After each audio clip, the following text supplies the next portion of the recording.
Hello Kuwait and hello Philippines and hello Middle East. This is Miss Pumina, ang iyong student consultant from ICSA Kuwait. So, nandito po tayo ngayon sa aming main office dito po sa Kuwait City, Mandia Panasonic Tower, 8th floor po.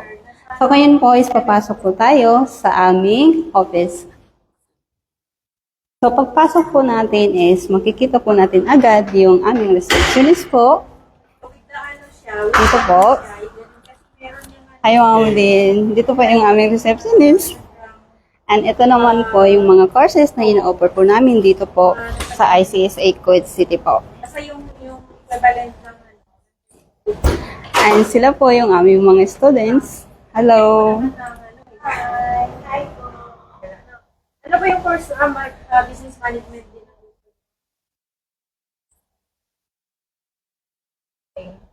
Ito po yung mga courses na ino-offer po namin ngayon. Hi ma'am! Meron po kaming mga ads, AutoCAD. Hello ma'am!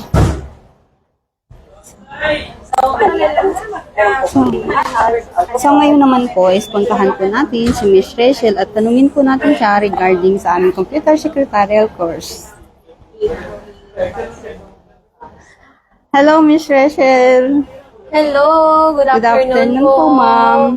So ma'am, tatanong ko lang po kung paano po ba mag-enroll po dito po sa computer secretarial course. Yes, hello everyone sa lahat ng mga nanonood dito sa ating live, of course. And so, I'm Miss Rachel from ICSA Kuwait. And now, para sa mga nagtatanong kung paano ba mag-enroll dito sa aming computer secretarial course, of course, napakadali lang po yung enrollment process natin. Kasi, dalawa lang yung option. Pwede kayong mag-visit dito sa office, or kahit saan man sa branch ng ICSA. Meron tayong branch ng ICSA Kuwait City dito sa main office natin, and meron din tayong branch sa Mahabula. And of course, kung hindi naman kayo available para magpunta dito sa office, pwede tayong mag-enroll ng online.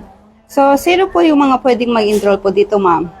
Of course, yung mga pwedeng mag-enroll dito sa ating computer secretarial course, kahit sino is pwedeng mag-enroll po, no? Wala tayong educational background na kailangan, walang age limit, as long as ikaw is merong desire na magkaroon ng computer skills or meron kang pangarap na makapagtrabaho sa opisina at kailangan mo ng computer skills, ito po yung course na para sa inyo. So, ano nga po yung matututunan nila dito po sa course na ito? Of course, matutunan nila dito yung number one dyan is yung typing master. Kasi sa computer secretarial kasi or kung magtatrabaho tayo ng office po, no, kailangan na mabilis tayo sa pagtatype. And of course, yung Microsoft Office applications which is kadalasan talaga na ginagamit sa office po, no, like Microsoft Word, yung gagawa tayo ng mga professional documents like meeting minutes, agenda, or anong mang klase ng documents na kakailanganin natin. And of course, Microsoft Excel. Dito is gagawa tayo ng yung sa mga formulas or mga sheets po.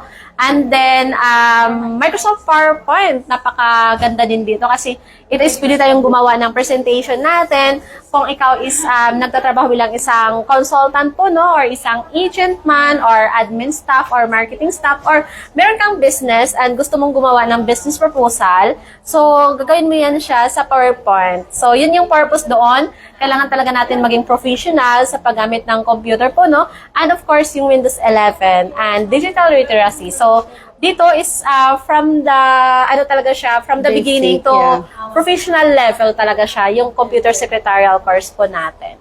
And of course, it is integrated na siya with artificial intelligence na yung artificial intelligence sa ngayon is, yun yung isang reason na kung paano natin mas mapadali pa yung trabaho natin. Kasi halos lahat ngayon gumagamit na ng AI. Kumbaga nagbo-boom na si AI sa generation ngayon. So napaka-importante din na malaman natin yon. Magkaroon tayo ng skills, maging certified tayo sa paggamit ng computer applications pa.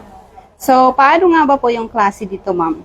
Yes, ang kagandahan dito sa aming computer secretarial course po, no, kasi flexible yung schedule ng klase natin and meron tayong online class and meron din tayong face-to-face classes po. So, dito, since flexible schedule siya, pwede tayong makapili ng araw at oras kung kailan tayo mag-attend ng klase, basta office timings po namin. So, pwede tayong mag-attend ng 2 times a week or 3 times a week, 2 hours every class session po yan.